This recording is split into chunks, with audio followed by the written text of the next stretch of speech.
Assalamualaikum warahmatullahi wabarakatuh. Ketemu lagi dengan Bu Ana untuk pelajaran biologi. Mari kita awali pembelajaran kita kali ini dengan mengucapkan basmalah. Bismillahirrahmanirrahim. Pada pembahasan yang pertama, kita sudah membahas tentang enzim. Sekarang kita akan memasuki metabolisme sel. Di sini akan menjelaskan proses katabolisme dan proses anabolisme. Pada pembelajaran kali ini, Ibu hanya menjelaskan tentang metabolisme. Menjelaskan tahapan proses respirasi seluler, menjelaskan tempat terjadinya setiap tahapan respirasi seluler, menjelaskan proses fermentasi, menghitung jumlah energi yang diperoleh dalam respirasi aerob maupun anaerob, dan menjelaskan hasil yang diperoleh dari respirasi aerob dan anaerob. Pengertian metabolisme. Metabolisme merupakan rangkaian reaksi kimia yang diawali oleh substrat dan diakhiri dengan produk, serta tidak berlangsung bolak-balik. Dibedakan menjadi dua, katabolisme dan anabolisme. Katabolisme adalah proses pemecahan senyawa kompleks menjadi sederhana. Contohnya adalah respirasi dan fermentasi. Sedangkan anabolisme adalah proses pembentukan senyawa sederhana menjadi kompleks. Contohnya adalah fotosintesis dan kemosintesis. Pada kesempatan kali ini, Ibu hanya menjelaskan tentang metabolisme, tentang katabolisme. Katabolisme tadi sudah dijelaskan, contohnya adalah respirasi. Respirasi dibedakan menjadi respirasi aerob dan respirasi anaerob. Sekarang kita bahas tentang respirasi aerob. Pada respirasi aerob terdiri dari beberapa tahapan. Tahapan yang pertama adalah glikolisis. Glikolisis adalah proses pemecahan senyawa glukosa yang memiliki 6 atom C menjadi asam pirufat yang memiliki 2 atom C. Terjadinya di dalam sitoplasma. Dibedakan menjadi dua langkah. Langkah yang pertama adalah langkah yang menggunakan energi, yaitu langkah menggunakan 2 molekul ATP. Sedangkan langkah yang kedua adalah langkah yang melepaskan energi. Ini akan dihasilkan 2 molekul asam pirufat, 2 NADH, dan 2 ATP. Di sini kita bahas reaksinya. Langkah penggunaan energi. Glukosa memiliki 6 atom C yang akan diubah menjadi gliseraldehid 3 fosfat yang masing-masing memiliki 3 atom C. Untuk mengubah glukosa menjadi gliseraldehid 3 fosfat membutuhkan energi sebanyak 2 ATP. Tahapan berikutnya adalah langkah pelepasan energi. Pada langkah penggunaan energi dihasilkan 2 molekul gliseraldehid 3 fosfat. Gliseraldehid 3 fosfat akan diubah menjadi asam pirufat.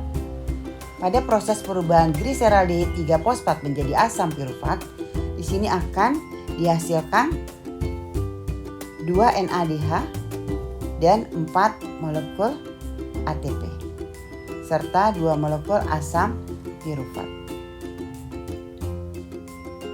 Jadi total energi yang dihasilkan dari proses glikolisis adalah 2 NADH, 2 ATP, dan 2 asam pirufat. Tahapan yang berikutnya adalah dekarboksilasi oksidatif. Dekarboksilasi oksidatif terjadi di mitokondria. Pada dekarboksilasi oksidatif akan dihasilkan 2 NADH dan melepaskan 2 CO2 serta menghasilkan 2 asetil koenzim A. Di sini adalah asam pirufat. Asam pirufat adalah hasil dari proses glikolisis. Asam pirufat akan diubah menjadi asetil koenzim A Asam pilufat memiliki 3 atom C dan asetil koenzim A memiliki 2 atom C. Di sini terjadi pelepasan molekul CO2 dan menghasilkan energi berupa NADH. Tahapan berikutnya adalah siklus Krebs. Siklus Krebs terjadi di dalam mitokondria. Siklus Krebs disebut juga dengan siklus asam sitrat. Berasal dari asetil koenzim A yang dihasilkan dari proses dekarboksilasi oksidatif. Asetil koenzim A ini akan masuk ke dalam siklus asam sitrat. Pada proses siklus Krebs ini akan dihasilkan 2 CO2, 3 NADH, 1 FADH dan 1 ATP. Ini dari satu molekul asetil koenzim A. Sedangkan pada dekarboksilasi oksidatif dihasilkan 2 molekul asetil koenzim A, maka ini nanti akan dikalikan 2. Kita lihat tahapannya. Asetil koenzim A yang dihasilkan dari proses dekarboksilasi oksidatif memiliki 2 atom C. Asetil koenzim A ini akan masuk ke siklus Krebs, akan bergabung dengan asam oksaloasetat yang memiliki 4 atom C. Sehingga terbentuklah asam sitrat yang memiliki 6 atom C. Asam sitrat akan masuk ke dalam siklus Krebs ini, berubah menjadi asam isositrat, kemudian asam alfa ketoglutarat, suksinil koenzim A, asam suksinat, asam fumarat, asam malat, dan kembali lagi menjadi asam oksaloasetat. Pada proses ini dihasilkan 3 NADH, 1 FADH dan 1 ATP. Ini dari satu molekul asetil koenzim A.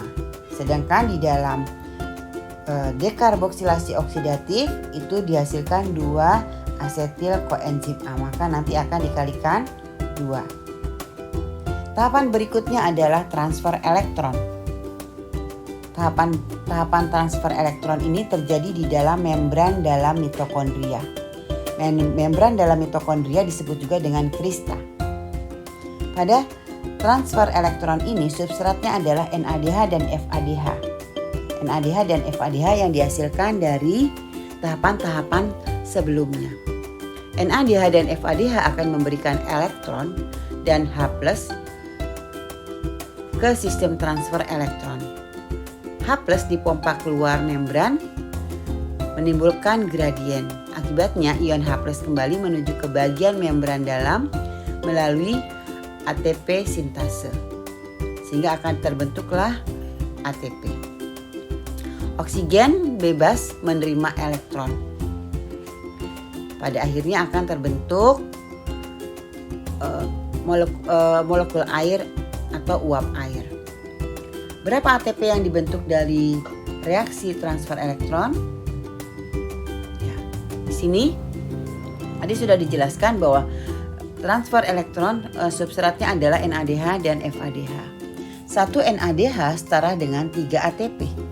1 FADH setara dengan 2 ATP.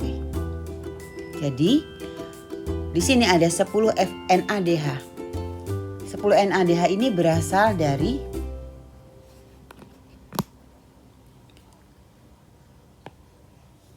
dua NADH. 2 NADH dari glikolisis,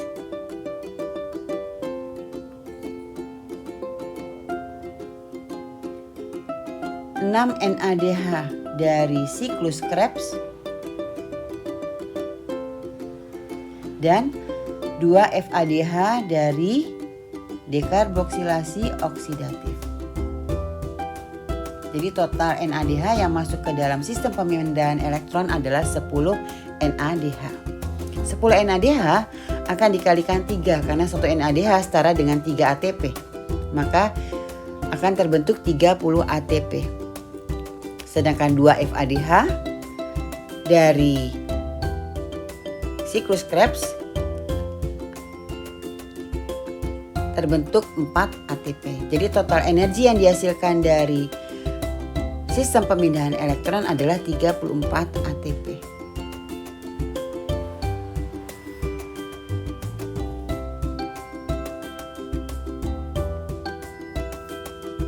Jadi total energi yang dihasilkan dari satu molekul glukosa pada respirasi aerob adalah 38 ATP.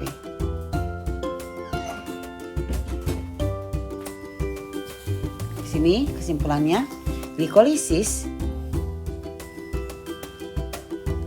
menghasilkan 2 NADH, 2 ATP terjadi di dalam sitoplasma. Dekarboksilasi oksidatif menghasilkan 2 NADH, terjadinya di dalam mitokondria.